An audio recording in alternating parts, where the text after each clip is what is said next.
In CNN's exit poll, you garnered 97% of black women voters, 88% black men. Actually, that's a wrong number. That's CNN's exit polls They were wrong? They were not borne out by the actual data, and so we actually. Well, what is your data? Our data shows that we roughly captured about 97, 98% of black women, and I think it's 93 to 94% of black men. We did not. That's a sharp difference in 88% black men. Absolutely. But for whites, it was much less. I mean, Governor-elect Kemp, at least 73% white men and 75% white women. And and you're saying that's wrong too? No, I'm saying that's actually accurate. We achieved roughly 25 to 26% of the white vote, which is actually an improvement over every Democratic candidate since John Kerry. You see that as an improvement. Does that say anything else to you, though? It's a numerical improvement, absolutely. We have to remember that in Georgia, race has been long the strongest predictor of political leanings. And in 2004, John Kerry secured 23% of the white vote. President Barack Obama secured 23% of the white vote. Hillary Clinton got 21%. I got 25%. That is a marked improvement.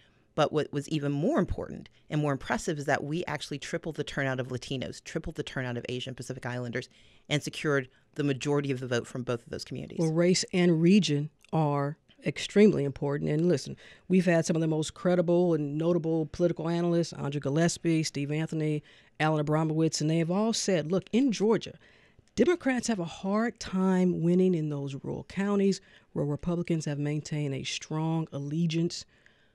You talk to rural voters. You travel through all the parts of Georgia. What was your takeaway from them? What were their issues? Their issues were the same, but here's the reality. Political ideology is often shaped by regional experience.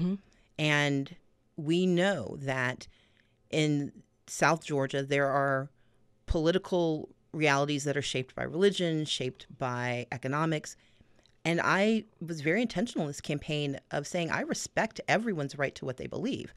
My mission was to change behavior to achieve the outcomes that are often connected to those beliefs. If you are someone in rural Georgia who wants a hospital, my argument was that if you give that primacy, you will vote for me. Now, there are a lot of folks for whom that was not their primary goal. That was not the issue that drove them. They were driven by other issues where we disagree, and that's okay. But let's also remember that you can't decouple the results of this election from voter suppression. Even in rural Georgia, where you have pockets of communities that, because of voter suppression, did not or were not able to cast their ballots.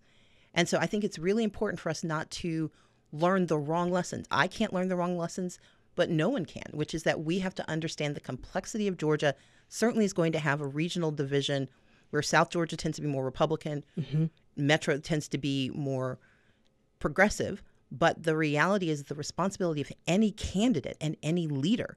You have to go everywhere. Even if they don't agree with you, that doesn't mean you don't talk to them, and it doesn't mean you don't serve them. What did you learn about Georgians overall and their quality of life throughout the state? What issues? What stood out to you? And again, did anything surprise you, though? I wouldn't say things surprised me because, remember, as Democratic leader, I'd taken it upon myself over the course of 7 years to travel to more than 150 counties. I did all 159 as a candidate, but I did so because part of my responsibility as leader was to understand the communities that my members served. And so I've been to most of those communities because I needed to understand what their needs were. And so I wasn't surprised. In fact, it spoke to and informed the campaign that I ran. I talked about gun safety because I understand that no matter where you live in Georgia, you probably either own a gun or know somebody who does. Right. That's why I understand that gun safety and gun responsibility is different than gun control. And that's why I talked about gun safety and gun responsibility. Looking back in analysis, should or could you have done anything differently during your campaign then? I think that the campaign I ran was the right one because it was authentic. It was intentional. I told the same story and talked about the same issues no matter where I was, whether I was in Catoosa County or Cobb County or down in the bottom of Georgia, whether I was down in Thomasville. I had the same conversations. I did not treat voters differently and pretend beliefs that were not relevant. What I did was tell every single person what I wanted. I wanted good health care. I wanted good education. I wanted a stronger economy. I wanted to make certain that those who made mistakes have an opportunity to reenter our community. And I wanted to make certain that everyone who lived in Georgia had a real opportunity to thrive. And that resonated. So much so that I received more votes than any Democrat in Georgia history. Mm-hmm.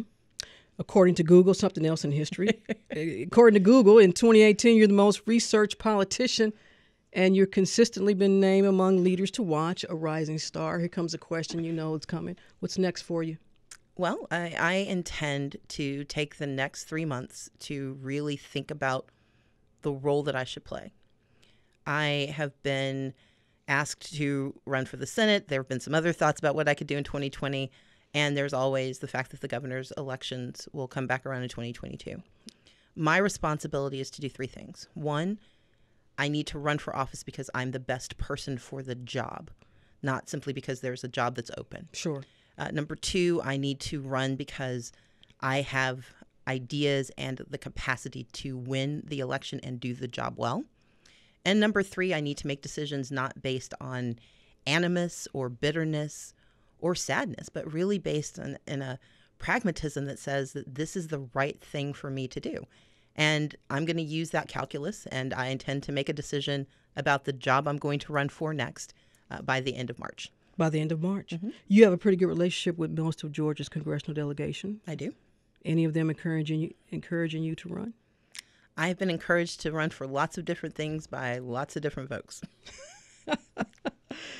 You know, Democrats and Republicans admit that attracting new supporters from their respective traditional bases, it has to happen. But I want to talk about your party, because whether the old guard likes it or not, you know, people say both of these parties, they have to change. They have to be willing to compromise. How do you view democratic socialists within your party? I think you put every single group under the tent. And the question is, what impact do these groups have on your policies?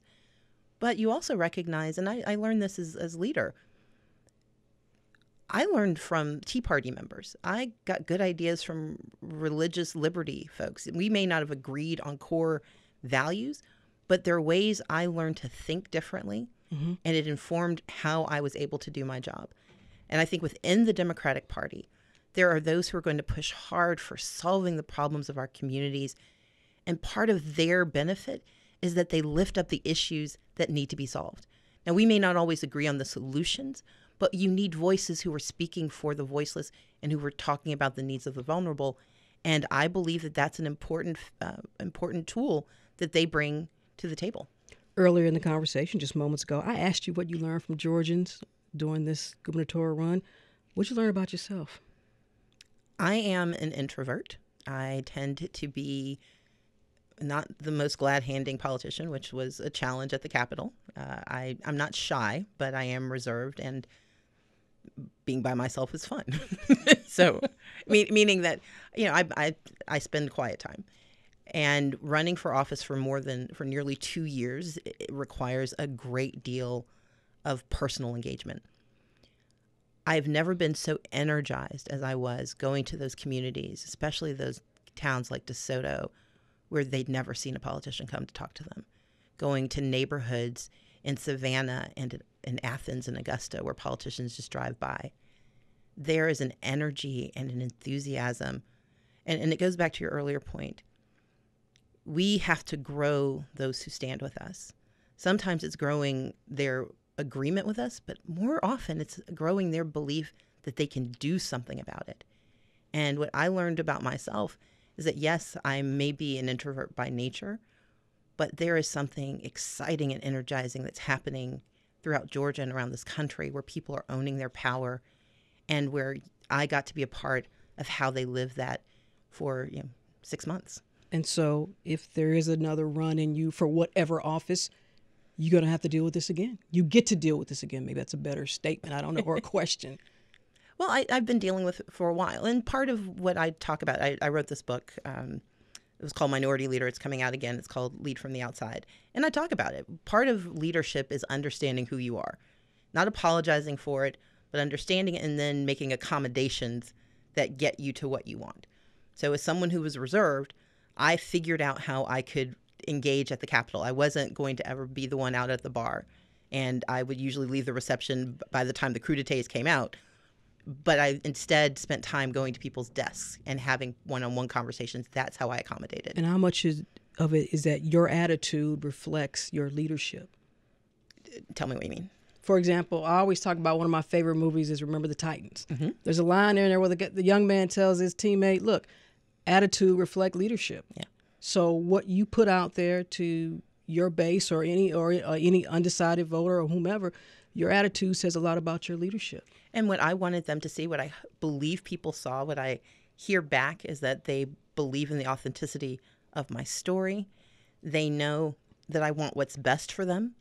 And they know that while we may approach things from a different space, that our common mission is progress and improvement and opportunity. End of March, you will make your decision? I will indeed. You are more than welcome to come back here on Closer Look and make that decision. I would be honored. Stacey Abrams, thank you so much for coming in and taking the time. Thank you for having me.